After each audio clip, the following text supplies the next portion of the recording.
जय हिंद दोस्तों। तो कैसे हैं आप लोग। जैसा कि कल से हमारा मैराथन क्लास स्टार्ट हो चुका है आपके अपने यूट्यूब चैनल JBG यानी जय बाबा गोविंद टीचिंग सेंटर पे। तो आज मैं SNA आप लोग के लिए साइंस के फिजिक्स चैप्टर का साइंस के फिजिक्स सब्जेक्ट का मैराथन क्लास लेकर के आया हूँ, जिसमें से हम लोग अच्छी तरह से सारे क्वेश्चन का एनालिसिस करके देखेंगे। मैं आपको विश्वास दिलाता हूँ कि इससे बाहर क्वेश्चन नहीं आएगा, आप हम पे भरोसा कर सकते हैं। और मैं आपको ये भी बता दूँ कि आप अभी जब बैठेंगे देखने के लिए, जब भी बैठें एक पेपर और एक पेन लेकर के बैठे। मैं सारा क्वेश्चन वो करवाऊँगा जो कि कहीं ना कहीं पूछा गया है और जो लगता है कि आने वाले संभावित क्वेश्चन होंगे। और एक बात को ये ध्यान रखेंगे कि जो भी क्वेश्चन आप जानते हो उसे केवल छोड़ दीजिए और सुनते रहिए लेक्चर को। बट जो क्वेश्चन आप नहीं जानते हो, जो पॉइंट को मैं डिस्कस करूंगा आप उसे नहीं जानते हो, तो तुरंत उसे नोट कीजिए और बार बार इसको रिपीट करके देखिए। वैसे हम जानते हैं कि आपके पास ज़्यादा टाइम अब नहीं है, पर फिर भी जो टाइम है उसी को एक अच्छी तरह से अपना एनालिसिस कर सकते हैं, उस टाइम को अच्छी तरह से यूज कर सकते हैं कि हम लोग कैसे एक अच्छे से अच्छे मार्क्स स्कोर कर सकें। तो चलिए हम लोग चलते हैं अपने चैनल पे। तो आपका वेलकम है, आपका स्वागत है हमारे YouTube channel JBG teaching centre में। तो जैसा कि मैंने कहा, मैं आज केवल क्वेश्चन करवाऊंगा। आप देख सकते हैं मेरे पीछे बोर्ड खाली पूरा है, क्योंकि हम क्वेश्चन आपके राइट साइड में चलता रहेगा, यानी मेरे लेफ्ट साइड आपके राइट साइड में क्वेश्चन यहाँ पे लगा हुआ रहेगा। इसका फोटो आप वहाँ से क्वेश्चन देख लेना, मैं यहाँ पर से क्या करूँगा समझाता जाता हूँ अपने मोबाइल में देख करके। अगर आप देखना चाहो तो देख सकते हो, इस तरह से देखिए मेरा PDF है जो जिससे कि मैं बताने वाला हूँ। तो चलिए हम लोग चलते हैं अपने क्वेश्चंस की ओर। तो जैसा मैंने कहा कि मैं साइंस का स्टार्ट करने वाला हूँ और ये मैराथन क्लास है, तो दिल थाम के बैठिए और सुनते रहिए इस लेक्चर को। लेकिन फिर से मैं याद दिला देना चाहता हूँ कि आप पेपर और पेन लेकर के बैठें, ताकि जो क्वेश्चन आपको लगता है कि नहीं आता है आप उसे नोट करते रहें। तो चलिए फिजिक्स के हम लोग पहले चैप्टर्स में आ चुके हैं, जो जिसका नाम क्या है, प्रकाश का परावर्तन एवं अपवर्तन। जी हाँ, प्रकाश का परावर्तन एवं अपवर्तन। अब कुछ लोग कहेंगे कि प्रकाश का तो परावर्तन है पहला चैप्टर। जी नहीं, NCERT की हम बातें कर रहे हैं। NCERT में प्रकाश का परावर्तन और प्रकाश का अपवर्तन दोनों एक में ही मर्ज कर दिया गया, तो हम लोग भी उसी तरह से देखेंगे। तो चलिए हम चलते हैं अपने पहले क्वेश्चन की ओर। तो आइए आप अपने बोर्ड पे यानी स्क्रीन पे। तो देखिए पहला क्वेश्चन क्या कह रहा है कि लेंस की आवर्धन का SI मात्रक, अथवा मैं फिर से बता दूं, पहला क्वेश्चन आपका है कि लेंस की आवर्धन का SI मात्रक, यानी कि आपसे जो पूछा जा रहा है ना, वो लेंस का आवर्धन पूछा जा रहा है। क्या पूछा जा रहा है भाई? तो लेंस का आवर्धन, लेंस का आवर्धन। अच्छा भाई सुन लो, इसका SI मात्रक क्या पूछा जा रहा है? इसका SI मात्रक, यानी लेंस के आवर्धन का SI मात्रक क्या होता है। दूसरा क्वेश्चन उसी में दिया हुआ अथवा करके कि लेंस द्वारा उत्पन्न आवर्धन, यानी लेंस का आवर्धन ही, लेंस द्वारा उत्पन्न आवर्धन का मतलब क्या हुआ भाई? लेंस का आवर्धन की SI इकाई क्या है? SI इकाई बोले, SI मात्रक बोले, SI यूनिट बोले, सब एक ही है। तो आइए हम लोग देखते हैं। तो इसके लिए हमें पहले फॉर्मूले की जरूरत पड़ेगी। बाद में मैं चाहूँ तो डायरेक्ट बता सकता हूँ, बट आपको फॉर्मूले से बताता जा रहा हूँ, क्योंकि क्या पता है, हो सकता है अगले बार क्वेश्चन में लेंस की आवर्धन ना पूछ करके, लेंस के आवर्धन की SI मात्रक ना पूछ के लेंस के आवर्धन का फॉर्मूला भी तो पूछ सकता है ना आपसे।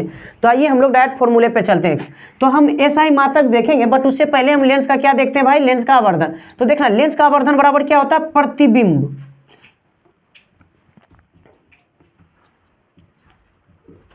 लेंस के आवर्धन बराबर क्या होता है भाई?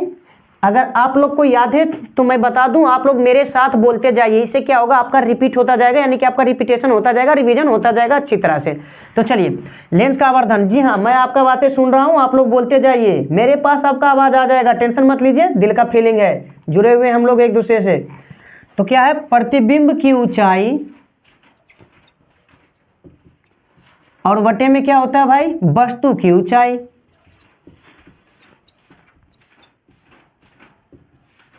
प्रतिबिंब की ऊंचाई बटे वस्तु की ऊंचाई। तो भाई प्रतिबिंब की ऊंचाई, अब मान लीजिए मैं खड़ा हूं, मेरा हाइट अगर आप नापेंगे तो क्या चीज में नापेंगे? मीटर में माप सकते हो, सेंटीमीटर में माप सकते हो। तो अगर मैं प्रतिबिंब को सेंटीमीटर में मापूंगा तो उसकी ऊंचाई को, वस्तु की भी ऊंचाई को किस चीज में मापूंगा भाई?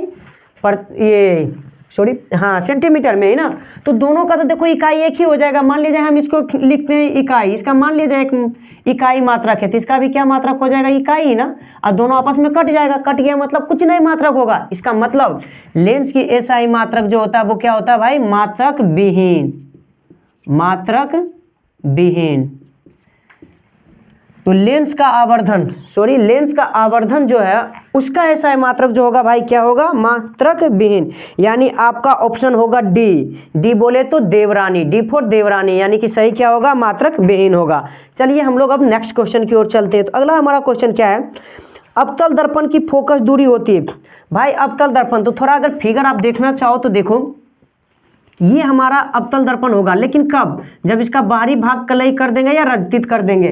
मैं फिर से बता दूं, बाहरी भाग कलई या रचित कर दूंगा। अच्छा आप लोग कमेंट में लिखना भाई, बाहरी भाग को रचित करते हैं किस धातु की परत चढ़ा करके करते हैं। मैं बता दे रहा हूं, मैं ये नहीं बताऊंगा, मुझे पता है कि आप लोगों को याद होगा, मैं ये नहीं करवाऊंगा, आपको खुद से करना होगा। चलो बता ही देता हूँ, क्या पता कुछ लोग को सच में पता नहीं हो। तो लेंस की जो बाहरी भाग यानी कलई करते हैं ना भाई, उस पर हम सिल्वर की परत चढ़ाते हैं, यानी चांदी की परत चढ़ाते हैं, और वो परत खराब ना हो इसके लिए उस पर पेंट कर दिया जाता है। यानी पूछा अगर क्वेश्चन गया कि लेंस की कलई किए हुए भाग पे किस धातु की या किस तत्व की परत चढ़ाई जाती है, तो क्या होगा भाई, सिल्वर होगा आपका। चलो तो हम लोग देखते हैं, तो अगर हम बात कर रहे हैं किसका भाई, तो अवतल दर्पण क्या था, तो ये मेरा ध्रुव हो गया और ये वक्रता केंद्र हो गया। तो पूछा क्या गया है कि दर्पण की फोकस दूरी होती है, तो भाई ये अगर आपतित किरण मान लिया जाए कि दर्पण पे आ रही थी, परावर्तित होकर के कहाँ से गुजरता है, फोकस से गुजरता है, ये एफ है। तो ये ध्रुव से इसकी माप, हमेशा याद रखना भाई, किसी भी चीज की मतलब कि अगर दर्पण की बात करें तो किसी भी दूरी को मापते हैं तो ध्रुव से मापते हैं दर्पण के।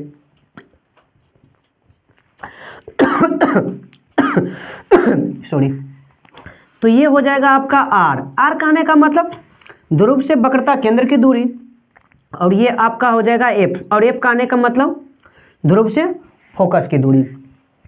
तो पूछा क्या गया है, हाँ कि दर्पण की फोकस दूरी होती है अवतल दर्पण की। अच्छा अवतल दर्पण बोल रहा भाई, हम यहीं पे उत्तल दर्पण आपका दिखा देते हैं।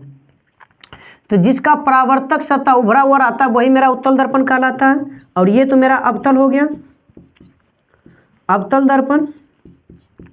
भाई ये क्या है, तो उत्तल दर्पण। एंजॉय कर रहे हो ना आप लोग, इसी तरह से एंजॉय करते रहना, कमेंट में बताते जाओ क्या होता है, मैंने अभी तक आंसर नहीं बताया है। तो देखना भाई, ये चूंकि वक्र इस साइड है तो यहाँ ये वक्रता केंद्र हो जाएगा और ये इसका ध्रुव हो जाएगा। तो यहाँ इसकी अगर यहाँ पर मान लिया जाए कोई, हाँ एक बात हमेशा याद रखना भाई, वस्तु की जो किरण होती है, वस्तु को जब भी हम रखेंगे वो चाहे अवतल लेंस हो या उत्तल लेंस हो, इसके बाईं ओर ही रखेंगे, यानी वस्तु तो जब भी रहेगा इसके बाईं ओर ही रहेगा। तो मान लो यहाँ से एक किरण आया बट ये परावर्तित होकर निकल गया, लेकिन लगेगा क्या, ये लगेगा जिसे आ रहा है फोकस से। किससे भाई, लगेगा जिसे आ रहा है फोकस से। ये देखो फोकस से गुजर रहा है बट ये गुजर नहीं रहा, लग रहा है जैसे देखो कि फोकस से आ रहा है। तो यहाँ पर भी सेम वही कहानी देखना भाई। ये अब अगर आप लोग पढ़े होगे थोड़ा सा भी, सॉरी थोड़ा सा क्या, खत्म होने वाली है, हमारे एग्जाम होने वाले हैं, तो निश्चित है कि आप लोग पढ़े ही होंगे। तो ये हमारा क्या है, नियामक ज्यामिति या ग्राफ बनाते होते आप देखते होंगे कि ये एक्स होता है, ये एक्स डैश होता है, ये वाई होता है, वाई डैश। अच्छा एक्स वाला क्या होता है भाई, तो ये पॉजिटिव होता है, एक्स वाले पॉजिटिव, और ये हमारा किसको मूल बिंदु बोलते हैं जिसका कि निर्देशांक 0 0 होता है। और ये वाला जो एक्स डैश वाला होता है ये निगेटिव होता है, ये मैं वो इसके लिए दिया हूँ, ये क्या होता है भाई, निगेटिव होता है।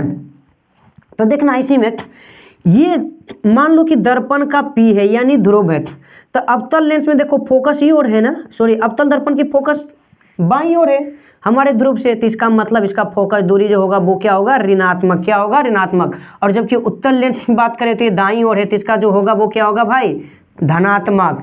तो अब आप समझ ही गए होंगे आंसर हमारा क्या होगा। तो पूछा गया है अवतल लेंस की फोकस दूरी होती है, तो भाई क्या होगा, अवतल लेंस की फोकस दूरी ऋणात्मक। ऋणात्मक बोले तो ए मतलब अगुआ, ए फॉर अगुआ।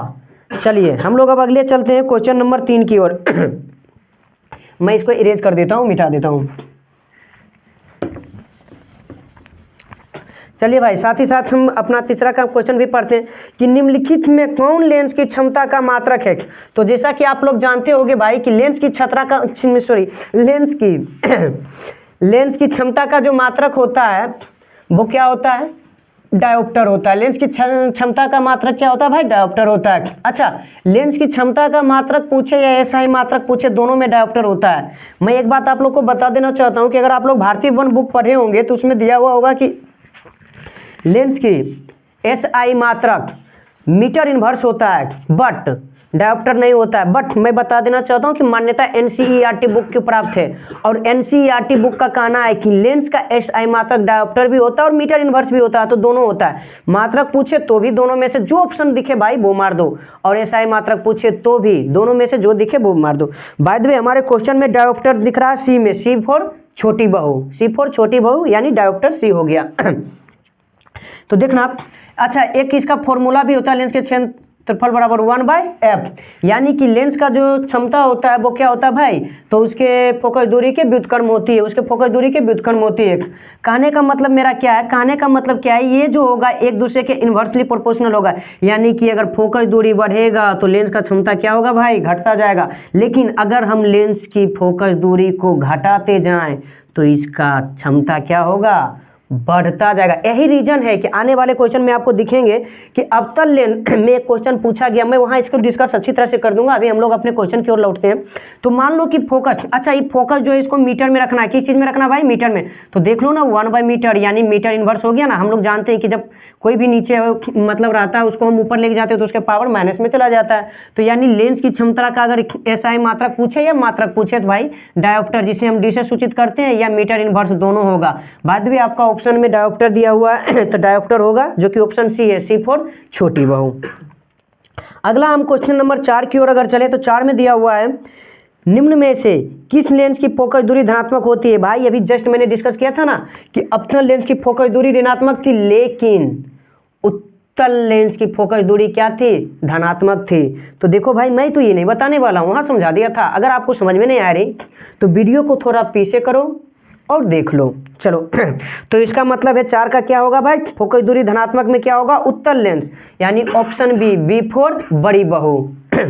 चलो अगले क्वेश्चन की ओर हम लोग चलते हैं। तो अगला क्वेश्चन है हमारा सॉरी भाई 5 नंबर में क्या है कि गोलीय दर्पण के परावर्तक पृष्ठ की वृत्ताकार सीमा रेखा का व्यास कहलाता है। भाई देखना, गोलीय दर्पण, गोलीय दर्पण कहने का मतलब ये गोल होता है। सॉरी ये तो मेरा परवलय की तरह बन गया है कुछ, एक मिनट।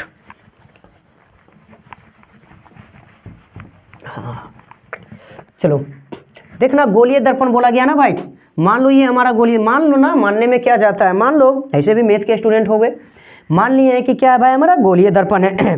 तो क्या बोला जा रहा है कि गोलीय दर्पण के परावर्तक पृष्ठ की, भाई देखो परावर्तक पृष्ठ अगर बोल रहा है तो अब ये बताना है कि गोलीय दर्पण में उत्तल दर्पण लिया गया होगा या अवतल दर्पण। मैं एक बात बता दूं आपको, सॉरी माइक खुल गया है।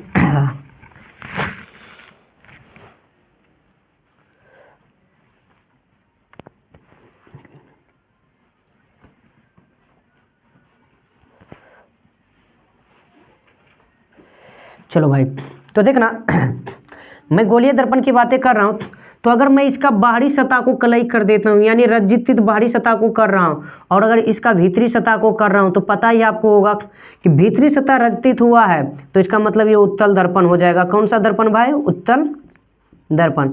लेकिन अगर बाहरी सतह कलई हुआ है तो ये हो जाएगा अवतल, अवतल दर्पण। तो भाई यहाँ देख लेना, इसने क्वेश्चन में दिया हुआ कि गोलीय दर्पण के परावर्तक सतह पर, सॉरी परावर्तक पृष्ठ की वृत्ताकार सीमा। सुनना भाई, परावर्तक पृष्ठ ये है, इसका परावर्तक पृष्ठ तो कलई, तो सिंपल सा बात है, इसको मान लिया जाए मिला देते हैं, इसका क्या कहलाएगा, व्यास है। क्या कहला जाएगा, व्यास। और इसी को हम लोग द्वारक भी बोलते हैं। इसी को क्या बोलते हैं भाई, तो दर्पण का द्वारक भी, दर्पण का द्वारक। तो उम्मीद करते हैं चीजें आपको समझ में आ रही होगी, यानी कि आप इस तरह से ले लो अवतल दर्पण। तो ये जो होता है, क्योंकि ये यहाँ से यहाँ तक तो इसका त्रिज्या हो जाएगा, यानी वक्रता त्रिज्या, और ये भी वक्रता त्रिज्या, और ये टोटल हो जाएगा व्यास। और इसी व्यास को हम क्या बोल देते हैं, दर्पण का द्वारक बोल देते हैं भाई। उत्तल दर्पण में भी आप देख सकते हो, इस तरह से बना करके हम ये देख सकते हैं, इसका भीतरी भाग क्या हो जाएगा भाई, हमारा कलई हो जाएगा। चलो चूंकि हम लोग बहुत ज़्यादा क्वेश्चंस करने वाले हैं, इसलिए मैं कोशिश कर रहा हूँ कि थोड़ा चीज़ों को अच्छी तरह से समझता हुआ चले। बट जो क्वेश्चन डबल रिपीट होता जा रहा है मैं उसे थोड़ा स्किप करने का कोशिश कर रहा हूँ ताकि हमारा वीडियो ज़्यादा लॉन्ग ना हो। चलिए अगला क्वेश्चन की ओर अगर हम बढ़ें, हाँ, तो इसमें आपका ऑप्शन क्या हो जाएगा भाई, डी में क्या है, तो गोलीय दर्पण के द्वारा, डी फॉर देवरानी। चलो अगला अगर हम लोग चलते हैं तो 6 नंबर में क्या है, किसी शब्दकोश के छोटे छोटे अक्षरों को, भाई शब्दकोश यानी कि जो लिखा हुआ है मेरे कॉपी में, नोटबुक में, बुक में, उसकी बातें चल रही है। अक्षरों को पढ़ने के लिए आप निम्नलिखित में कौन सा लेंस पसंद करेंगे। तो भाई पहले जान लो, छोटे छोटे अक्षर को पढ़ना है यानी नज़दीक वाले वस्तुओं को पढ़ना है। फिर से मैं बोल रहा हूँ, छोटे छोटे अक्षरों को हमें पढ़ना है भाई, छोटे छोटे अक्षरों को पढ़ना है। तो उसके लिए हम लोग किसका प्रयोग करते हैं छोटे छोटे अक्षरों को पढ़ने के लिए, उत्तल लेंस का। किसका भाई, उत्तल लेंस का।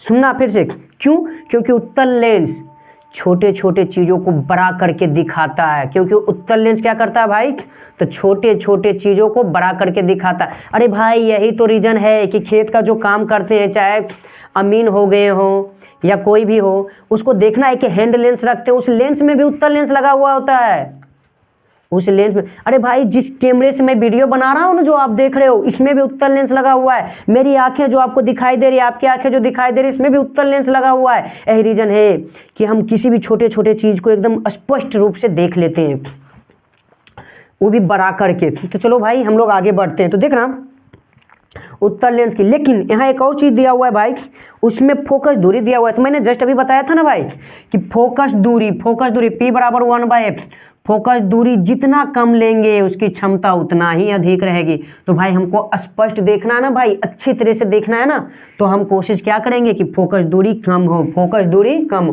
और वैसे भी आप जानते हो कि हम लेंस को कहाँ पहनते हैं, चश्मे के फॉर्म में बना करके अपने आंखों में, तो हमारे आँख के बहुत ही नज़दीक होता है। और लेंस की बातें आई है तो सुनते जाना, लेंस से जितने इंपॉर्टेंट क्वेश्चन होंगे सब मैं भी करवा देता हूँ यहीं पे, ताकि आगे अगर आए भी तो हम लोग उसे शॉर्ट में स्किप करके निकलते चले जाए। तो देखना भाई, तो बातें मैं लेंस का कर रहा था कि जो भी लेंस हम आँख में पहनते तो क्यों उसका फोकस कहाँ जाना चाहिए, रेटिना पे ही जाना चाहिए। अच्छा बातें थोड़ा लेंस की आई तो मैं यहाँ लेंस पे डिस्कस कर लेता हूँ। लेंस की बातें कर रहे हैं हम लोग। लेंस में खास करके 2 प्रकार के लेंस का हम लोग बात करेंगे, एक अवतल लेंस, दूसरा भाई उत्तल लेंस। उत्तल लेंस मैं यहाँ शॉर्ट में समझाऊंगा, केवल ऑब्जेक्टिव के दृष्टिकोण से हमारी चीजें चल रही है, ठीक ना भाई। अवतल लेंस ये लेंस होता है, उत्तल लेंस भाई ये लेंस होता है। उम्मीद करते हैं चीजें आपको समझ में आ रही होगी अच्छी तरह से।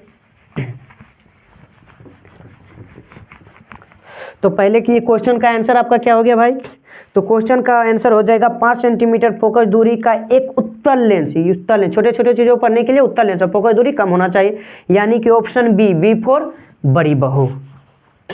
तो देखो हम ये चीज़ें समझते हैं।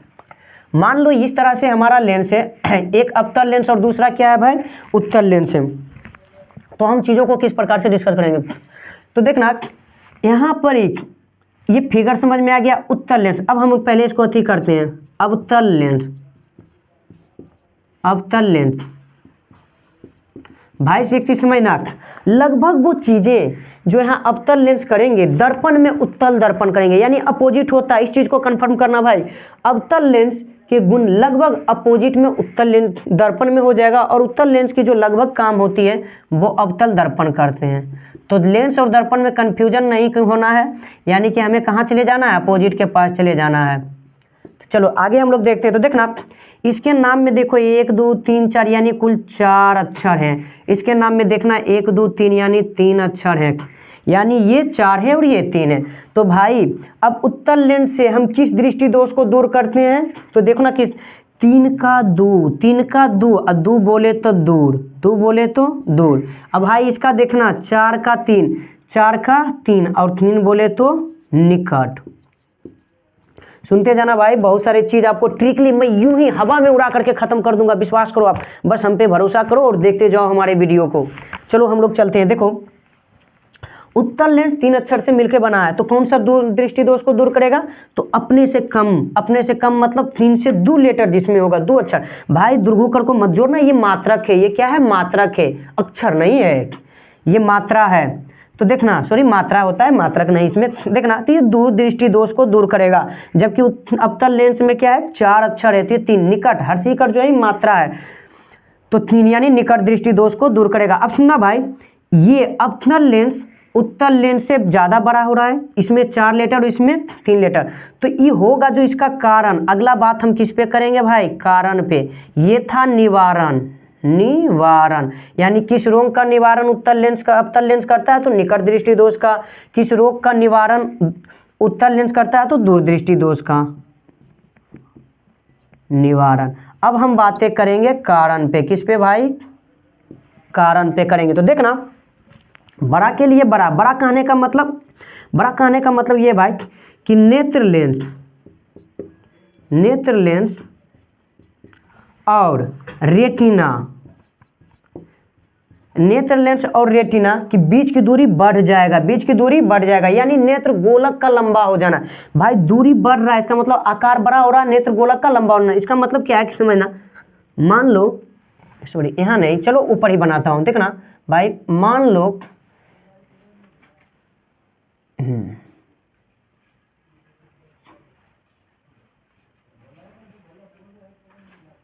हाँ, मान लेना है भाई कि ये आंखें ही हैं,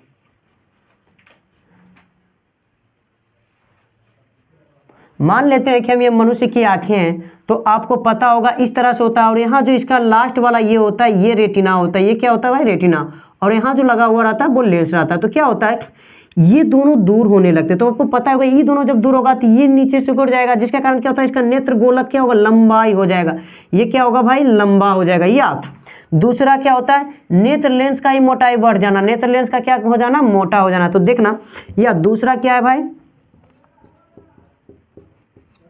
नेत्र लेंस का मोटा होना, नेत्र लेंस का मोटा होना। यानी पहला क्या है, नेत्र लेंस और रेटिना के बीच की दूरी क्या होना, बढ़ जाना, दूरी बढ़ जाना।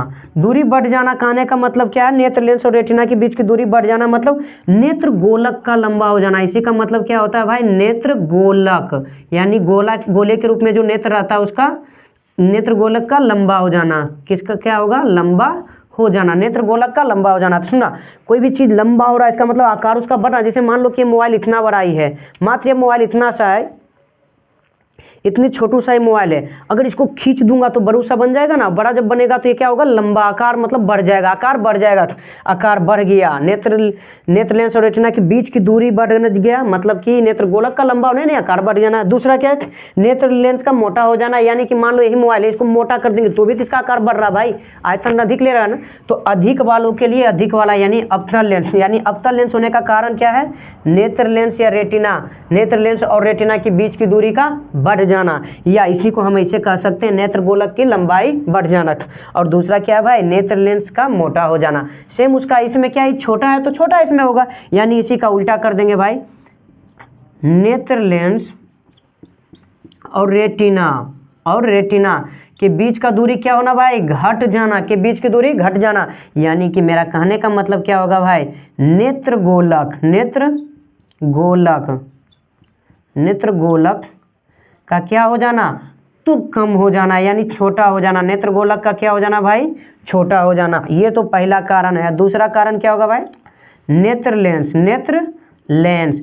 लेंस क्या हो जाएगा भाई, यहाँ पर मोटा हो रहा था तो यहाँ क्या हो जाएगा, पतला हो जाएगा। क्या हो जाएगा भाई, पतला। अब सुनना, पतला होना मतलब आकार घट जाना, पतला होना मतलब आकार का घट जाना। या दूसरा हम क्या बोल सकते हैं भाई, दूसरा बोल सकते हैं कि नेत्र लेंस और रेटिना का बीच का दूरी घट जाना। जब कोई चीज़ की दूरी घट रहा है इसका मतलब उसका भी तो साइज छोटा ही हो रहा ना भाई। तो छोटू के लिए छोटू, अब मोटू के लिए मोटू, इस तरह से। क्लियर हो गई। चलिए अब हम लोग अगले क्वेश्चन की ओर अपने चलते हैं। उम्मीद करते हैं भाई जब इस तरह का क्वेश्चन पूछा जाएगा तो आप अच्छी तरह से बता दोगे कि उत्तल लेंस का कारण क्या है, नेत्र मतलब सिंपल से समझना, उत्तल अवतल। जब भी कोई क्वेश्चन पूछे दोनों में कंपेयर मन में कर लेना, अवतल मतलब 4, उत्तल मतलब 3। अच्छा 3 है, इसका मतलब 4 से छोटा है, मतलब छोटा वाला होगा। तो छोटा कब होगा, जब घटेगा या पतला होगा, घटेगा या पतला होगा तो छोटा होगा। तो नेत्र लेंस और रेटिना के बीच की दूरी घट जाएगा, यानी कि नेत्र गोलक का छोटा हो जाना। या दूसरा क्या होगा, नेत्र लेंस का पतला हो जाना।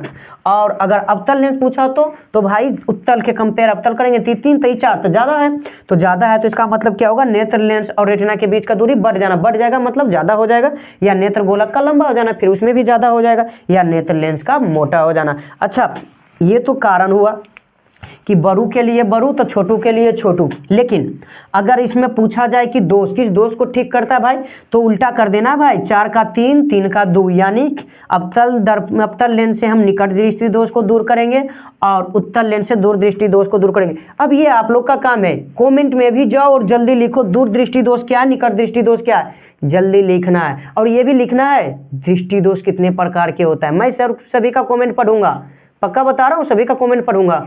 चलो आगे चलते हैं हम लोग। भाई इतना देर से अगर देख रहे होगे तो पता है कि आपको चीज़ें समझ में आ रही है, और अगर समझ में आ रही है तो थोड़ा सा हेल्प कर दो ना। आप जो देख रहे हो उसके नीचे एक लाइक का बटन होगा, लाइक कर दो भाई। वैसे भी फीस तो लगेगी नहीं, बस हम लोग का मनोबल बढ़ेगा और हम आप लोग के लिए और अच्छे अच्छे कंटेंट लेके आते रहेंगे। और अगर कोई दोस्त है आपका तो उसे भी शेयर कर दो ताकि वो भी इससे पीछे ना रहे।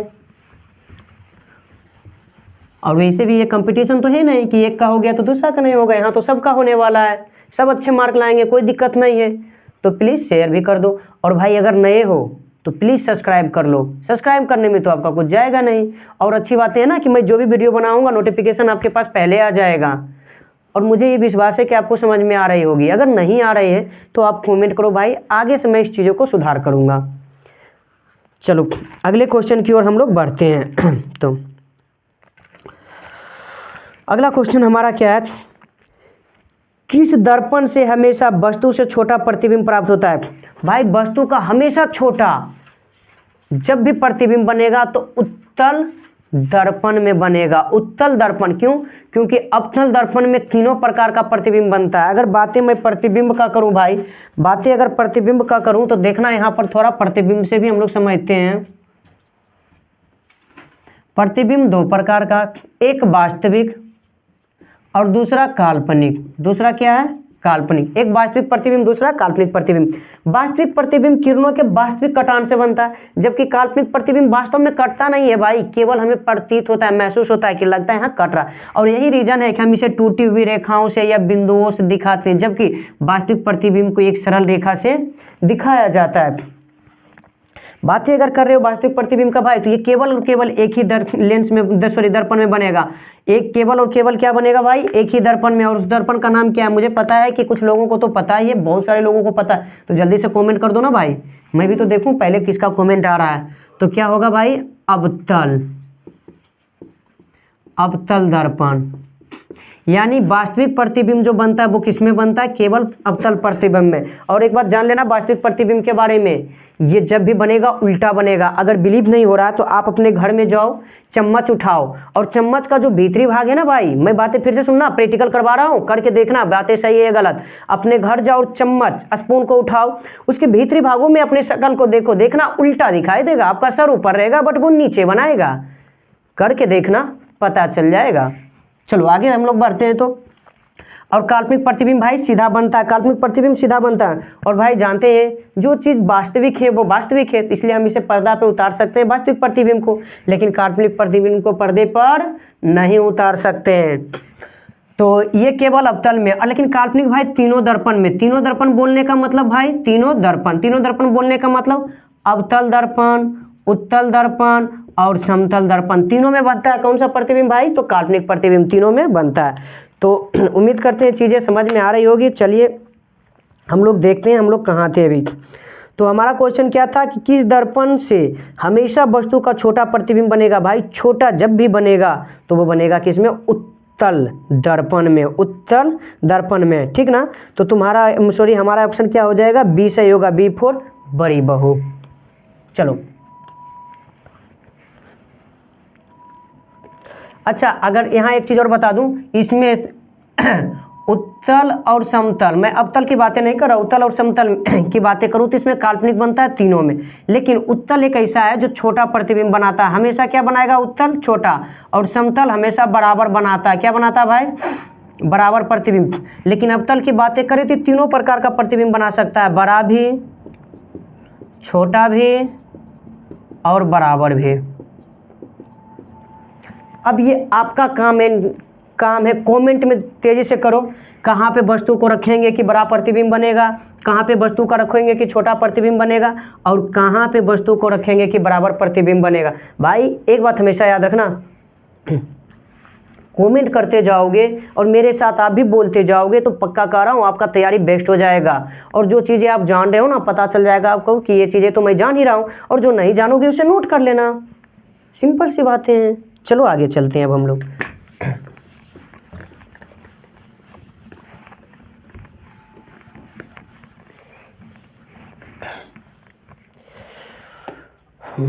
अगला क्वेश्चन हमारा क्या है भाई? प्रकाश का चाल या वेग न्यूनतम होती है। प्रकाश का चाल या वेग न्यूनतम होता है भाई। वैसे तो 3-4 प्रकार के पदार्थ में पूछे जाते हैं, लेकिन मैं 5 का बता देता हूं आपको, ताकि चीज़ों को बढ़िया रखना। देखना, प्रकाश का चाल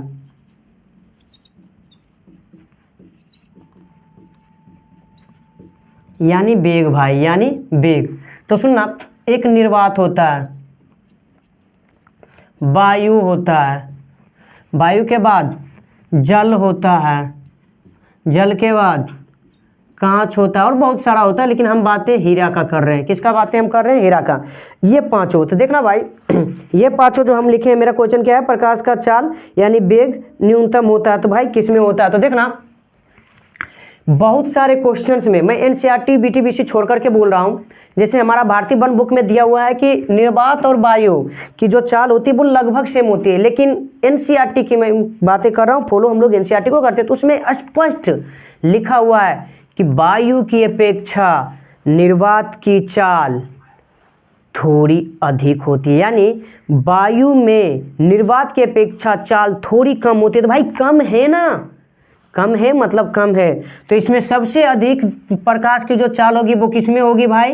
निर्वात में। निर्वात में प्रकाश की चाल सबसे अधिक, उससे कम वायु में, उससे कम जल में, उससे कम कांच में, और सबसे कम हीरा में। लेकिन आपका ऑप्शन दिया हुआ है निर्वात, वायु, जल, कांच।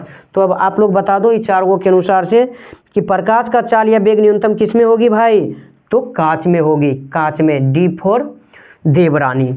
चलो अगला हम लोग चलते हैं। अच्छा, आपको पता ही होगा लगभग सब में कितनी चाल होती है। अगर पता है तो कमेंट में लिख दो, मैं आगे बढ़ता हूँ, वरना हमारा वीडियो ज़्यादा लॉन्ग हो जाएगा। अगला है फोटोग्राफी कैमरा का अभिदृश्यक होता है। फोटोग्राफी, जस्ट मैंने कुछ देर पहले आपको समझाया है भाई कि फोटोग्राफी यानी कि जो कैमरा देख रहे हो उसका बात करें, मैं अपनी आंखों का बात करूँ, इसमें जो लगा हुआ रहता है वो उत्तल लेंस लगा हुआ रहता है। कौन सा लेंस भाई? उत्तल लेंस। तो फोटोग्राफी कैमरा का अभिदृश्यक होता है, क्या हो जाएगा भाई? उत्तल लेंस, यानी ऑप्शन ए फॉर अगुआ। चलो आने वाला है फगुआ। चलो अगला है किस दर्पण में दूर की वस्तु का प्रतिबिंब सदैव सीधा होता है? किस दर्पण में दूर का प्रतिबिंब सदैव सीधा होता है भाई? दूर का प्रतिबिंब हमेशा सीधा बोले या नज़दीक का प्रतिबिंब सीधा बोले, हमेशा सीधा खाली लगा दिया, तो वो किस में होगा? किस में होगा भाई? वो। लेकिन एक बात याद रखना, समतल या उत्तल दर्पण होगा। लेकिन एक बात याद रखना भाई, अवतल दर्पण में भी नज़दीक का प्रतिबिंब सीधा दिखाता है, इसलिए यहाँ स्पष्ट दूर कर दिया गया है। एक बात को, सॉरी माइक खुल गया है, कोई बात नहीं, लगा लेते हैं।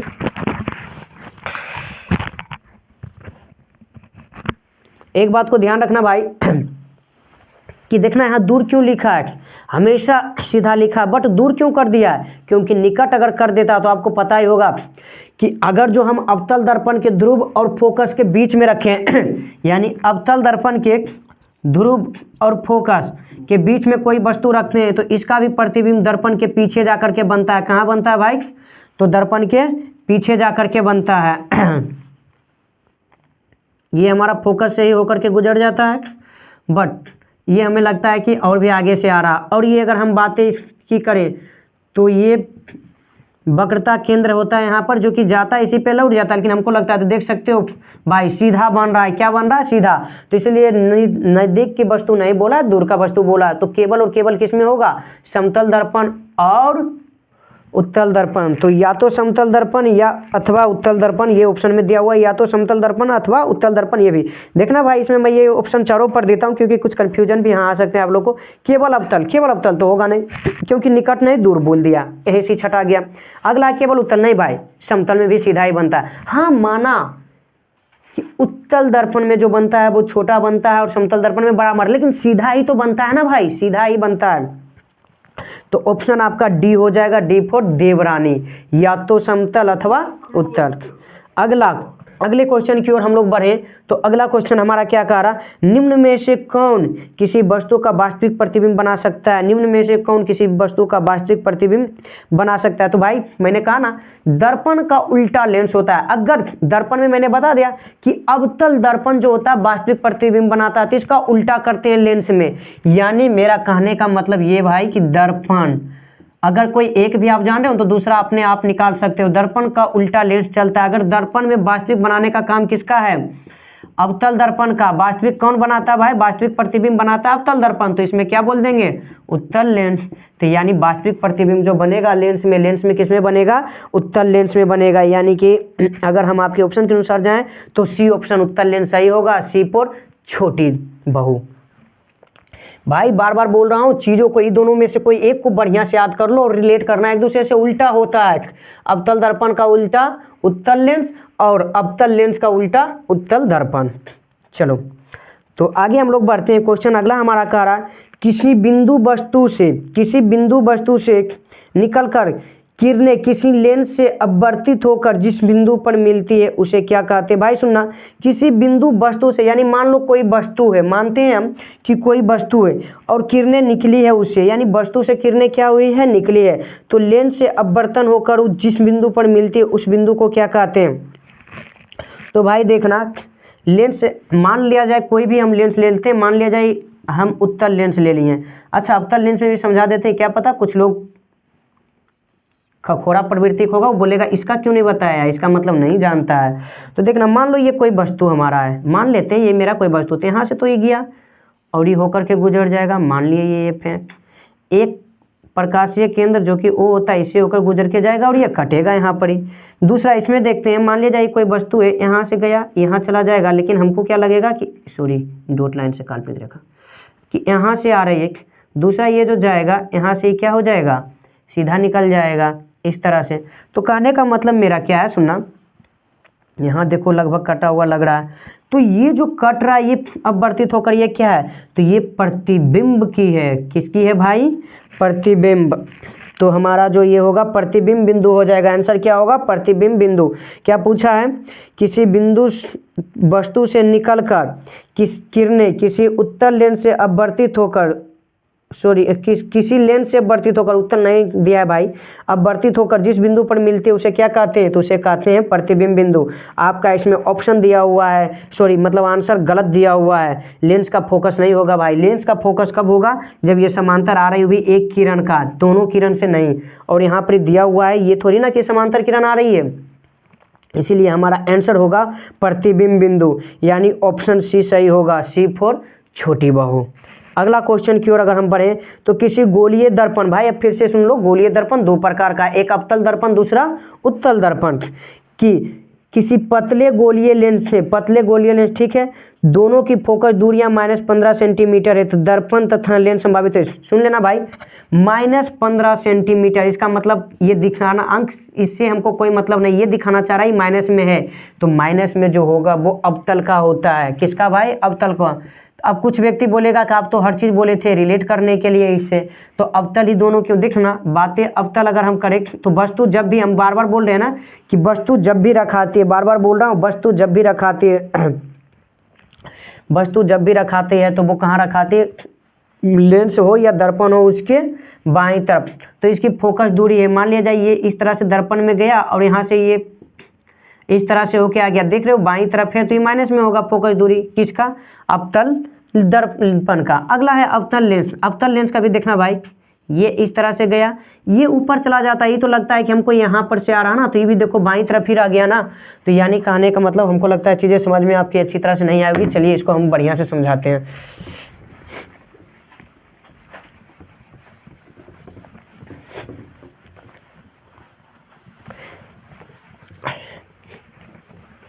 भाई अगर समझ में आ रहा तो आप कमेंट कर सकते हो, कमेंट में लिख सकते हो हाँ या ना। सुनना, देखना भाई, मैं दर्पण की बातें कर रहा हूँ तो अवतल दर्पण की बात कर रहा हूँ। देखना, ये P है, ये C है। मान लो यहाँ से कोई वस्तु आया तो यहाँ से होकर के गुजरेगा, ये F है, तो यही तो हमारा छोटी f कहलाएगा ना। और ये देखो P के किस ओर है, बाईं ओर। और बाईं ओर जो होता है वो नियामक ज्योमेट्री में आप पढ़ चुके, ग्राफ में पढ़ चुके, x डैश होता है, यानी ये माइनस वैल्यू होगा। क्या होगा, तो f हमारा माइनस में होता है। वही बात है अगर मैं अवतल लेंस का करूं तो देखना, ये इसका जो होगा वो होगा। मान लो यहाँ से कोई वस्तु गया, ये तो यहाँ से अपसरित हो जाएगा, लेकिन यहाँ पर आकर के f की ओर मिलेगा ना, तो देखो ये भी तो इसके बाईं ओर ही है ना, तो ये भी क्या होगा, माइनस वैल्यू, यानी कि ऋणात्मक होगा। तो यही -15 दिया हुआ, बस 15 का काम है माइनस को दिखाना। इसका मतलब अवतल लेंस की बात करें या अवतल दर्पण की बात करें, दोनों की फोकस दूरी ऋणात्मक होगी यानी माइनस होगी। भाई अगर समझ में आ रहा तो लाइक ठोक दो ना दबा करके। चलो अगले क्वेश्चन की ओर अगर हम लोग बढ़ें तो अगला क्वेश्चन दिया हुआ क्या हमारा कि प्रकाश के परावर्तन के कितने नियम है। लो, इससे भी सस्ता कुछ चाहिए क्या, बता दो। 2 होता है, बोलो ना भाई। अच्छा 2 कौन कौन होता है, मन में कम से कम जरूर बोलना ताकि चीज़ें याद हो जाए आपको। तो प्रकाश के परावर्तन के कितने नियम, 2 नियम। अब बर्तन का पूछे तो भी 2 नियम। अब ये बता दो बर्तन का दूसरा नियम क्या है। अरे भाई उसी को स्नेल का नियम कहते हैं ना। और परावर्तन का दूसरा नियम क्या है, सॉरी हाँ अपवर्तन का, और परावर्तन का दूसरा नियम क्या है, साइन आई बराबर साइन आर। हाँ अगला चलते हैं, अगला दिया हुआ है अवतल लेंस का आवर्धन यानी m बराबर होता है। तो अवतल लेंस का आवर्धन क्या होता है भाई, तो मैंने उस समय बोला ना कि बस प्रतिबिंब की ऊंचाई बटे वस्तु की ऊंचाई, लेकिन उसी से जब आप रिलेट करके निकालोगे तो निकलेगा प्रतिबिंब की दूरी बटे वस्तु की दूरी, प्रतिबिंब की दूरी बटे वस्तु, यानी m बराबर v बटा u। तो यानी ऑप्शन आपका इसमें क्या हो जाएगा सही भाई, डी हो जाएगा, डी फॉर देवरानी। अच्छा इससे पहले वाले क्वेश्चन का जो थे प्रकाश के परावर्तन के कितने, 2, बी में है, बी फॉर बड़ी बहू। चलो अगले क्वेश्चन का रहा दर्पण सूत्र। लो इसे भी सहायता चाहिए, 1/f बराबर 1/v या प्लस 1/u। ये है दर्पण का सूत्र। किसका है भाई, दर्पण का सूत्र। लेकिन अगर लेंस का सूत्र पूछ दे तो लेंस का पूछेगा तो 1/f बराबर 1/v या माइनस 1/u। लेंस में ध्यान रखना भाई माइनस भी आएगा, लेंस में क्या आएगा, माइनस भी आएगा। तो यानी कि हमारा क्या हो जाएगा, 1/f बराबर 1/v प्लस 1/u, यानी ए फॉर अगुआ। चलो क्वेश्चन अगला पे चलते हैं। तो पूछा हुआ है कौन सा लेंस हवा में अभिसारी लेंस भी कहलाता है, यानी वह कौन सा ऐसा लेंस है जो हवा में अभिसारी लेंस कहलाता है। भाई हवा दे ना दे, अभिसारी बोल दिया तो सीधे समझ जाना। अगला क्वेश्चन उसी में फिर दिया हुआ अथवा करके कि निम्नलिखित में से किस लेंस को अभिसारी लेंस कहते हैं। अच्छा जो भी मैं क्वेश्चन बता रहा हूँ सब पूछा हुआ भाई। जैसे इस क्वेश्चन की बात मैं करूँ तो 2020 और 2021 में पूछा है, 2020 और 2021 में पूछा हुआ क्वेश्चन है। तो देखना कौन सा लेंस को अभिसारी लेंस कहते हैं। तो अभिसारी का मतलब क्या होता है, तो किरण पुंज में आप पढ़ चुके होंगे। अभिसारी का मतलब होता है एक बिंदु पर आकर के मिलना या मिलता हुआ प्रतीत होना, यानी कि जब 2 किरणों के बीच की दूरी क्या होना, लगातार घटता जाना, रिड्यूस होता जाना, लगातार घटता जाना। तो देख सकते हो ना कि ये मान लो कोई बिंदु, यहाँ पर कोई किरण आ रहा है, तो देखो ये एक बिंदु पे आके मिल रहा है ना, तो इसके बीच की दूरी भी घटता जा रहा है। तो ये काम करने का कौन काम करता है भाई, लेंस की बातें हैं। तो देखना हम बातें कर रहे हैं तो ये लेंस का काम क्या है, इस लेंस का काम तो डाइवर्जिंग का है, यानी कि ये क्या करता है, फैलाने का काम करता है। किरण आया इसको इधर कर दिया, इसको इधर कर दिया, ये आया इसको इधर कर दिया, ये आया यहाँ से इसको इधर कर दिया, बाकी सब आकर के भनू एक जगह पर ये मिलता है ना, लेकिन प्रतीत होता है हमें, मिलता नहीं है, फैल रहा है किरण। लेकिन वही अगर हम बात करें किसका, उत्तल लेंस का, तो ये क्या करता है, एक जगह पे मिलाने का काम करता है, कन्वर्जिंग का काम करता है। यानी कहने का मतलब क्या है, अभिसरित करना यानी कन्वर्जिंग करना किसका काम है, तो ये किसका काम है भाई, उत्तल लेंस का काम है। यानी कि क्वेश्चन दिया हुआ है कौन सा लेंस हवा में अभिसारी लेंस भी कहलाता है, तो ऑप्शन हो जाएगा उत्तल लेंस, ए फॉर अगुआ। अगला है किसी माध्यम के अपवर्तनांक म्यू का मान होता है। तो भाई अभी जस्ट बोला ना, म्यू बराबर हो जाएगा आपका साइन आई बटा साइन आर, साइन आई बटा साइन आर, जिसमें आई क्या है भाई, तो आप अपतन कोण और आर क्या है, परावर्तन कोण। मान लो ये कोई सतह है, इसके ऊपर कोई भी मान लिया जाए कि मान लो कि विरल माध्यम है, विरल माध्यम, और इधर है सघन माध्यम, विरल माध्यम और ये क्या है भाई सघन माध्यम। तो इससे जो प्रकाश आ रहा है आपतित किरण और अभिलंब सघन की ओर जाएगी तो अभिलंब की ओर कुछ मुड़ जाएगी, जबकि यहाँ से लगना चाहिए। तो ये है आई और ये हमारा हो जाएगा आर। तो वही दिया हुआ है म्यू बराबर साइन आई बटे साइन आर। चलो यहाँ तक हो गया। आगे अब हम लोग बढ़ते हैं।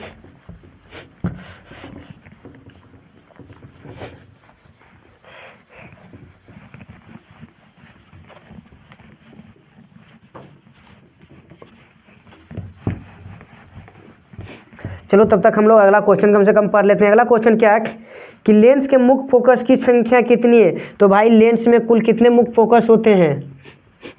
लेंस में 2 मुख्य फोकस होते हैं। लेंस में कितने मुख्य फोकस होते हैं भाई, 2 मुख्य फोकस होते हैं। हमेशा याद रखना है कि लेंस की जो मुख्य फोकस होती है वो कितनी होती है, 2 होती है। चलो ये सब फिगर बताने वाली क्वेश्चन नहीं है, इसको डायरेक्ट बढ़ जाते हैं, वरना फिगर में तो मैं कितना बार अति करके बता ही चुका हूँ।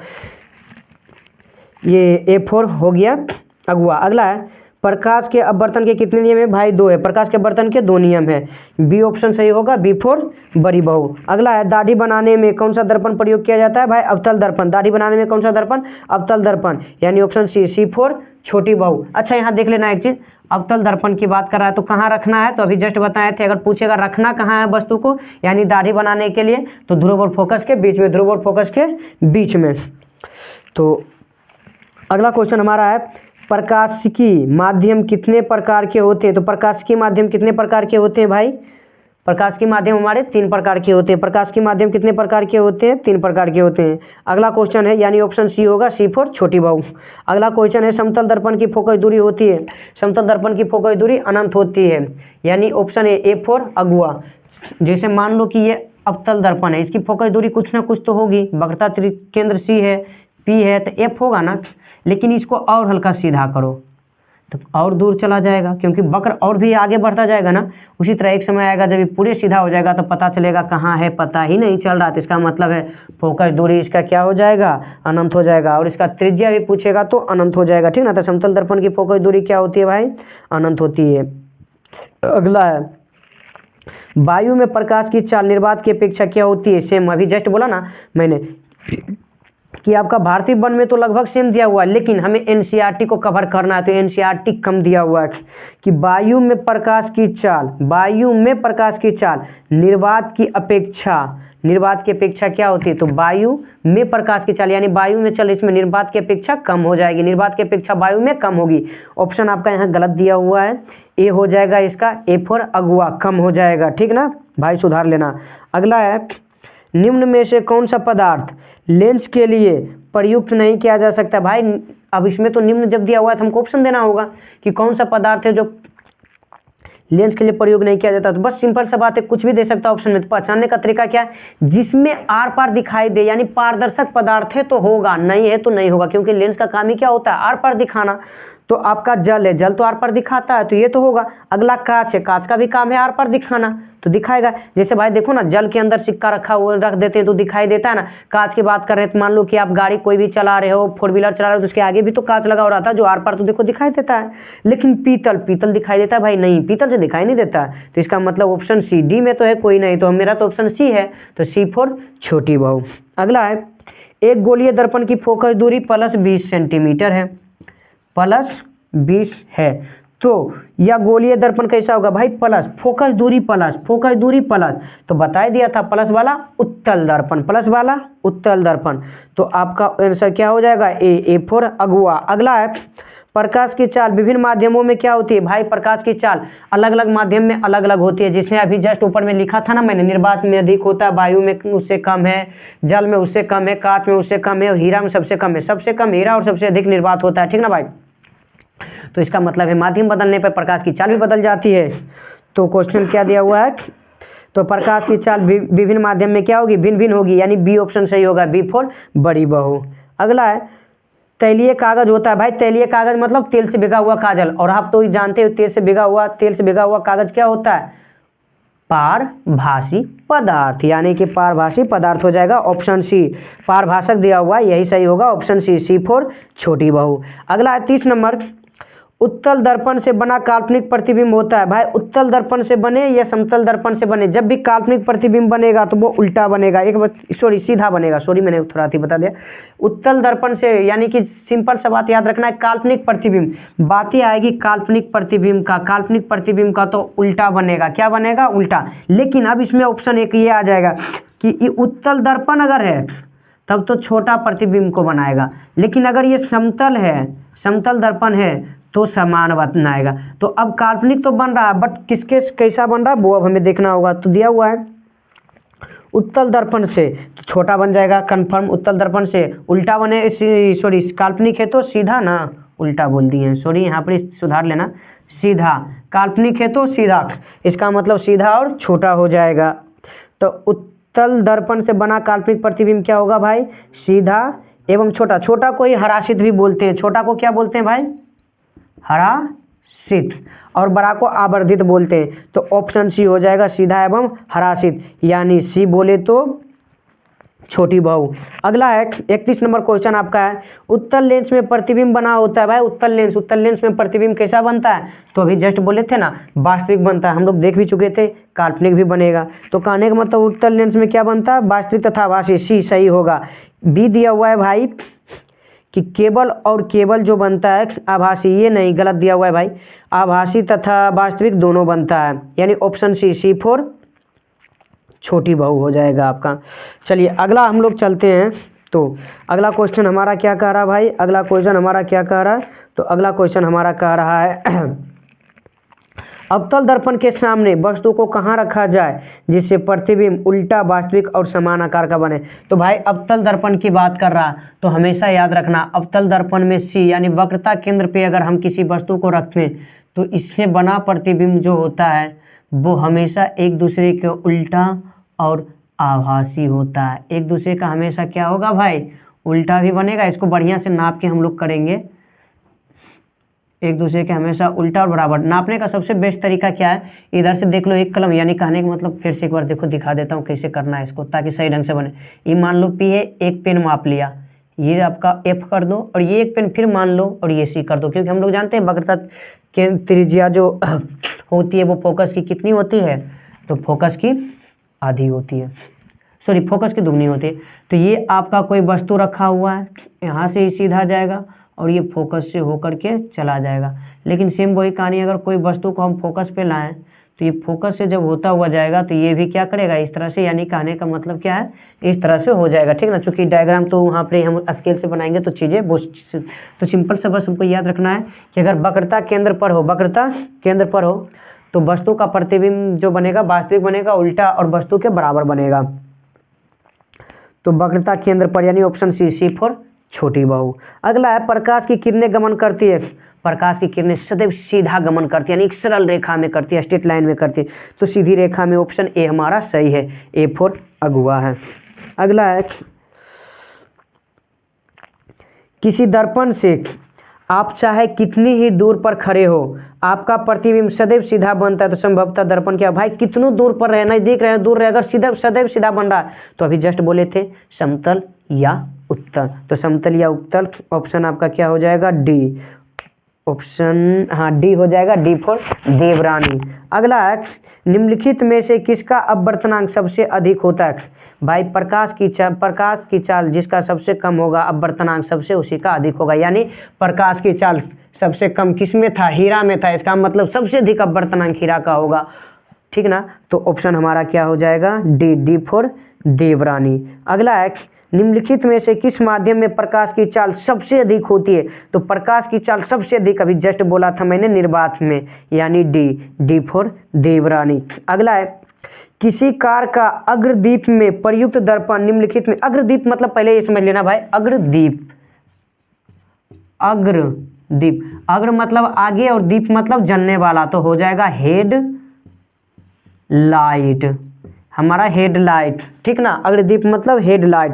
तो क्या देगा? किसी कार का अग्रदीप यानी हेडलाइट में प्रयुक्त दर्पण कौन सा? सभी जानते हैं अवतल दर्पण होता है, यानी ऑप्शन ए फॉर अगुआ। अगला है किसी लेंस की क्षमता -2D है तो इसकी फोकस दूरी होगी।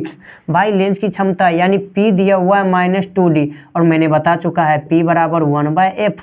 तो क्या मैं बोल नहीं सकता वो एफ बराबर 1/p, एफ बराबर क्रॉस मल्टीप्लाई कर देंगे तो 1/p, इसका मतलब एफ जो होगा 1/-2 होगा, 1/-2, यानी कि ये कहाँ चला जाएगा भाई ऊपर। तो मेरा ऑप्शन के अकॉर्डिंग अगर हम लोग चले तो हाँ आ गया। देखना ई माइनस ऊपर चला जाएगा और 1/2 का मतलब 0.5, और जानते हो डी मीटर में होता है यानी एम, यानी कि -0.5 मीटर हो जाएगा, -0.5 मीटर, यानी ऑप्शन डी होगा। ऑप्शन क्या होगा आपका भाई, डी होगा, डी फोर देवरानी। यहाँ ऑप्शन बी क्या हुआ है, नहीं भाई बी नहीं होगा। किसी लेंस की क्षमता -2D दिया हुआ है, तो -2D दिया हुआ है, इसका मतलब उसकी फोकस दूरी भी जो हो जाएगी वो -0.5 मीटर होगा। बाय द वे फोकस दूरी तो 0.5 मीटर ही होगी, लेकिन ये माइनस चिन्ह भी तो बता रहा है ना कि कौन सा लेंस होगा, माइनस चिन्ह तो उस लेंस को बता रहा है।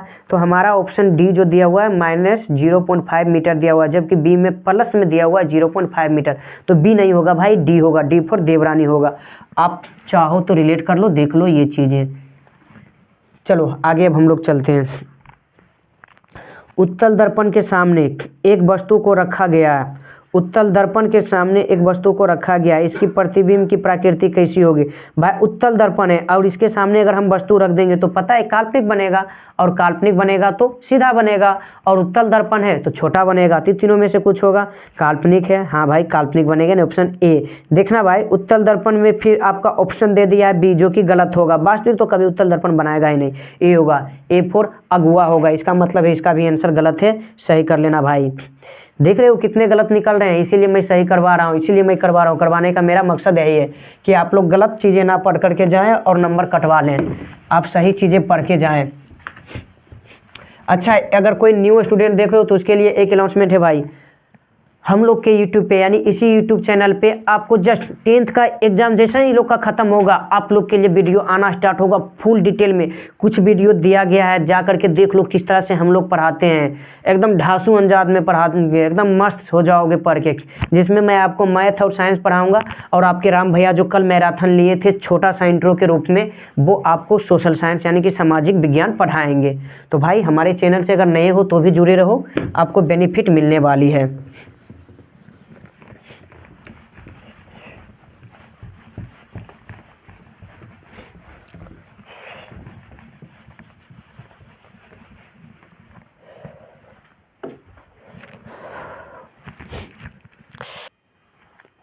अगला भाई देखो 40 नंबर चलते हैं।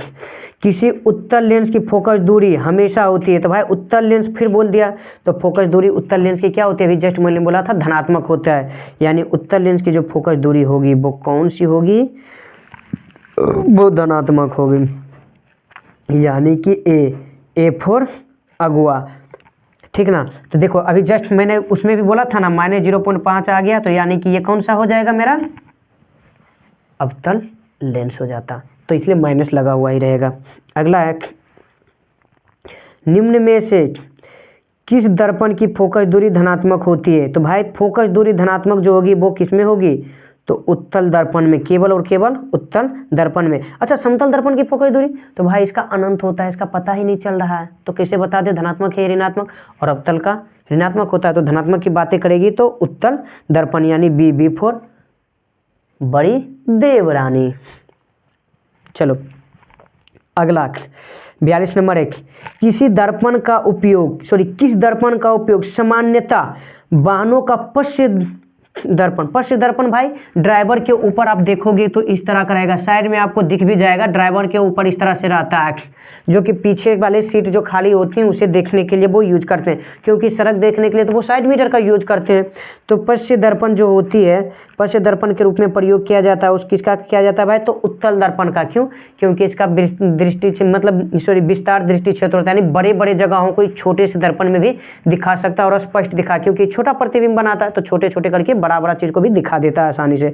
तो उत्तल दर्पण यानी ऑप्शन सी फॉर छोटी बहू हो जाएगा। 43 नंबर है, नई कार्तीय चिन्ह प्रॉपर्टी, यानी सेम भाई वही चीज है, फिर से आ गई कार्तीय चिन्ह प्रॉपर्टी या चिन्ह निर्देशांक बोले वही होता है एक्स डैश वाई डैश, ठीक है ना, जिसमें से ये हमारा क्या मूल बिंदु होता है, लेकिन यहाँ हम पी लेके चलते हैं क्योंकि दर्पण से रिलेटेड है, तो दर्पण का ध्रुव होता है इधर प्लस इधर जब बढ़ेगा तो प्लस, ऊपर भी जाएगा तो प्लस, नीचे आएगा भाई माइनस, इधर आएगा तो माइनस। लेकिन अगर आपतित किरण जा रहा तो वो तो उल्टा डायरेक्शन में जाता ना, तो ये प्लस हो जाएगा हम सुनना। लेकिन इसकी दूरियां जो मापेंगे ध्रुव से मानेंगे तो दूरियां माइनस में आ जाएगी, ठीक ना। यहाँ तक ये तो चीज़ें को ये अभी इससे हमको उतना भी कोई ज़रूरी नहीं है। तो चलो हम लोग चलते हैं अगले क्वेश्चन की ओर। तो दिया हुआ क्या है, नई कार्तीय चिन्ह प्रॉपर्टी के अनुसार दर्पण के सामने रखे गए बिंब की बिंब दूरी ली जाती है। यानी दर्पण के सामने रखा गया बिंब मतलब वस्तु की बिंब दूरी यानी वस्तु दूरी ली जाती है। तो भाई मान लो कि वस्तु है, तो वस्तु कहाँ है, दर्पण के सामने यहाँ रख दिए, तो वस्तु दूरी जो होगी वो क्या होगी, माइनस में होगी। क्या होगी, माइनस में होगी भाई। यानी वस्तु दूरी, चाहे अवतल लेंस हो, उत्तल लेंस हो, अवतल दर्पण हो, तल दर्पण हो, उससे कोई मतलब नहीं, वस्तु की दूरी तो हमेशा ऋणात्मक ही होती है। तो आपका इसमें क्या होगा, ऑप्शन सी फॉर छोटी बहू। अगला है निर्वात में प्रकाश की चाल। तो भाई आप लोग जानते होंगे, अच्छा निर्वात या वायु दोनों का लगभग होता है, लेकिन बातें निर्वात की 10⁻8 मीटर पर सेकेंड, 3 × 10⁻8 मीटर पर सेकेंड, या 3 × 10⁻5 तो किलोमीटर पर सेकेंड हो जाएगा। क्या हो जाएगा भाई, किलोमीटर पर सेकेंड। क्यों, क्योंकि हम लोग जानते हैं, अगर जो आप लोग को यूनिट कन्वर्जन आता होगा तो आप लोग पढ़ ही चुके होंगे, millimetre, centimetre, decimetre, metre, decametre, hectometre, kilometre. अगर हम मान लो ऊपर जा रहे हैं तो ऊपर वाला मान क्या होता जा रहा है, छोटा होता जाता है, ऊपर वाला मान छोटा होता जा रहा। तो ऊपर जब कोई एक बड़ा चीज़ है ऊपर गया मतलब टूट गया, ऊपर गया मतलब टूट गया। तो ऐसे भी हम लोग देखते हैं, तो टूट गया तो क्या होगा भाई, 10 गुना हो जाएगा। जितना ऊपर चलते जाएंगे वो कितना होता जाएगा, 10 गुना होता जाएगा। कितना होता जाएगा भाई, 10 गुना हो जाएगा। सेम उल्टा कहानी, नीचे आते जाएंगे तो क्या करते जाएंगे, भागा 10 करता जाएंगे, भागा 10 करते जाएंगे। उम्मीद करते हैं चीज़ें ये सब आपको समझ में आ रही होगी। और इसे भी मान लो ना भाई कि आप नीचे से कहाँ जा रहे हो, ऊपर जा रहे हो, नीचे से ऊपर जा रहे हो। तो देखना जितना ऊपर जाते जाएंगे उतना जीरो बढ़ाते जाएंगे। यानी कि कहने का मतलब पूछ ले 1 किलोमीटर बराबर कितना, जिसे अभी जस्ट हम कहाँ मीटर से किलोमीटर में आ रहे हैं। अच्छा हम इसको उल्टा भी कर देंगे, मीटर से हम मान लो किलोमीटर से ऊपर जा रहे हैं, तो देखना मीटर किलोमीटर ये है, मीटर ये, ऊपर जा रहे हो ना तो ऊपर जीरो देना, 1/1 तो दोनों में लिख देना, एकदम सिंपल सा समझना भाई। 1/1 तो लिखना है, लेकिन ऊपर जाएंगे तो ऊपर जीरो देंगे, ऊपर जाएंगे तो ऊपर। देखना किलोमीटर से मीटर में, हेक्टोमीटर में गए, एक जीरो ऊपर, देखना नीचे नहीं दे रहे ऊपर दे रहे हैं। फिर यहाँ से डेकामीटर गए, फिर 1 जीरो बढ़ा दें, फिर मीटर में गए 1, यानी कि 1 किलोमीटर बराबर 1000 मीटर। लेकिन क्वेश्चन मेरा मीटर से किलोमीटर में आ गया, तो भाई हम इसे भी करके देखते हैं। देखना 1 मीटर बराबर कितना किलोमीटर, तो देखना भाई मीटर ये है, किलोमीटर ये, नीचे आ रहे हैं, नीचे आएंगे तो फिर 1/1 तो देंगे। यहाँ पर भी देखो 1/1 दिए, यहाँ भी 1/1, लेकिन अब जीरो कहाँ दोगे, नीचे आएंगे नीचे देंगे। बस सिंपल सा याद रखना, लॉजिक है भाई, कुछ नहीं है, बस समझना, नीचे आएंगे नीचे देंगे। देखना मीटर से डेस्का में आ रहे हैं, नीचे आ रहे हैं, नीचे जीरो बढ़ाएं, फिर नीचे आए नीचे जीरो बढ़ाएं, फिर नीचे आए नीचे जीरो, यानी कि 1 मीटर बराबर 1/1000 किलोमीटर। तो हम लोग जानते हैं 3 × 10⁻8 मीटर पर सेकेंड, इसमें 1000 से भाग दे देंगे तो 3 गो से 3 गो काट देगा, 5 बचेगा, 3 × 10⁻5 किलोमीटर पर सेकेंड। बाद में घातांक में जाके ऊपर घट जाता है, हमें चीज़ें पता है। अच्छा यहाँ देख लेना एक चीज़ और, ये तो निर्वात का था, ये वायु का भी लगभग इतना ही हमारा होता है। लेकिन अगर मान लिया जाए आपसे पूछ दिया जाए जल का, तो 2.25 × 10⁸ मीटर पर सेकेंड, या यहाँ पर 10⁵ किलोमीटर पर सेकेंड कर लेना। अगर जो कांच का पूछा तो 2 × 10⁸ मीटर पर सेकेंड। सुनना भाई, ये वायु या निर्वात का है, ये जल का, ये किसका है, जल का, ये वायु या निर्वात का है, ये कांच का है।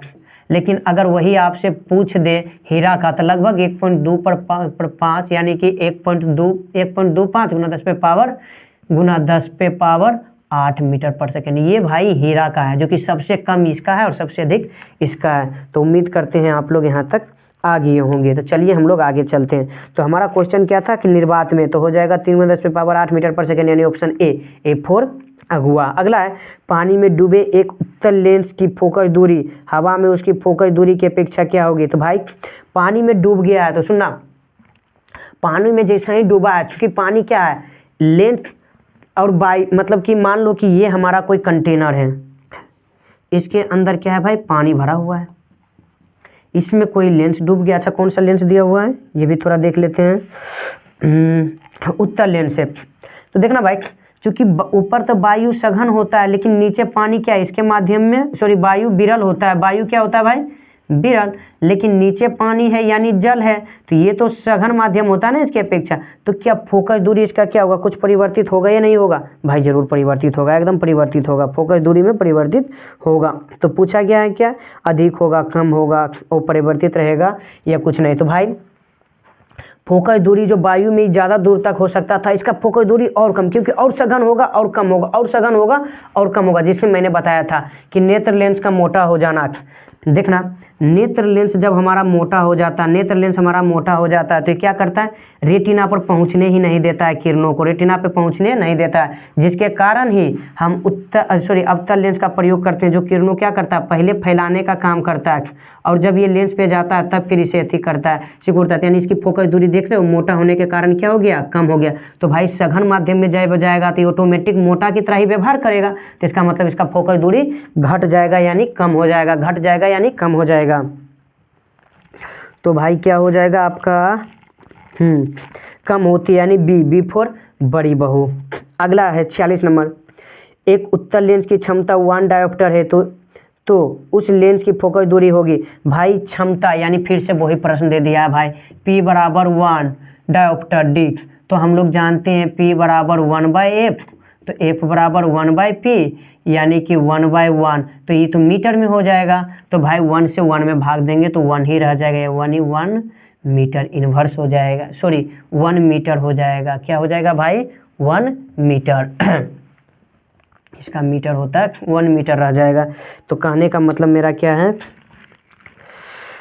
क्वेश्चन कहाँ था, हाँ तो 1 मीटर। अच्छा 1 मीटर को सेंटीमीटर में पूछ रहा भाई, तो जस्ट यहीं पर से देखो ना, मीटर ये है, सेंटीमीटर ये है, मीटर से सेंटीमीटर में ऊपर चढ़ना है तो ऊपर 0 देना है, यानी 1 मीटर बराबर कितना सेंटीमीटर। तो देखना एक एक तो नीचे ऊपर दोनों बदल देंगे, लेकिन मीटर से ऊपर जा रहे हैं तो ऊपर 0 देना है। कितना ऊपर, 1 2 तो 2 ऊपर देंगे, यानी 1 मीटर बराबर 100 सेंटीमीटर। अच्छा प्लस में आ रहा भाई, क्या चीज़ में आ रहा है हमारा, प्लस में आ रहा है।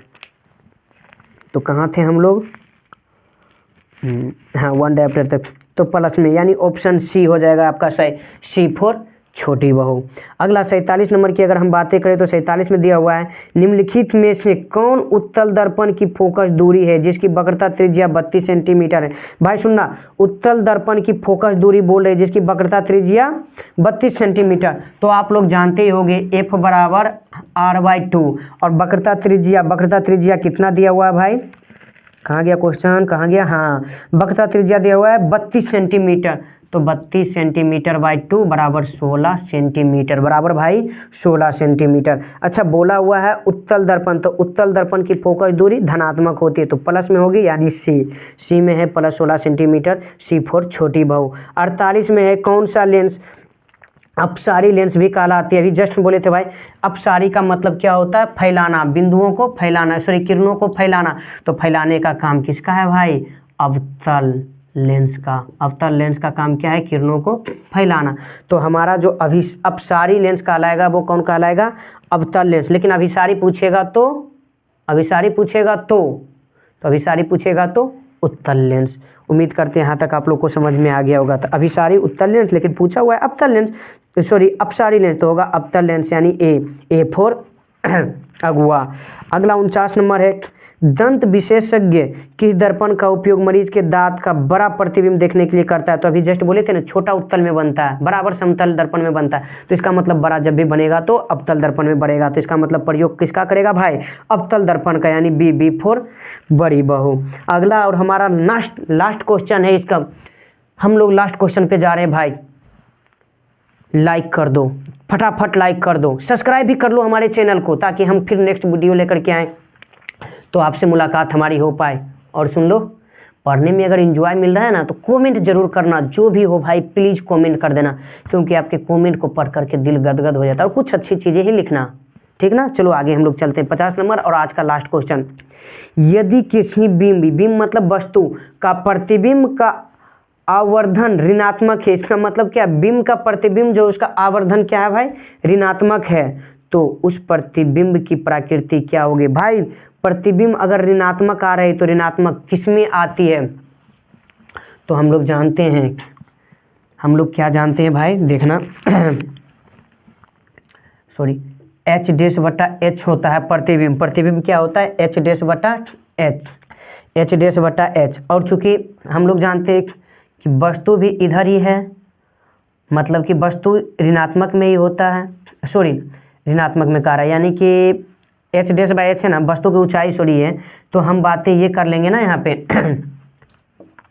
कि ऊपर जो ऊंचाई होगा वो प्लस में होगा और नीचे जो होगा वो माइनस में। इसका मतलब क्या है कि अगर ऋणात्मक है तो उल्टा वाला होगा, और उल्टा जब भी बनेगा तो वो वास्तविक में बनेगा, और वास्तविक जब भी बनेगा तो वो किस में बनेगा भाई, ऋणात्मक। क्यों भाई, क्योंकि एच को प्लस लेंगे, इसका मतलब एच डैश माइनस है तो ऋणात्मक आ गया, या एच डैश अगर जो ऋणात्मक लेंगे तो इसका मतलब एच प्लस है तभी तो ऋणात्मक आएगा, और ऋणात्मक आने का मतलब है उल्टा, और उल्टा आने का मतलब है वास्तविक।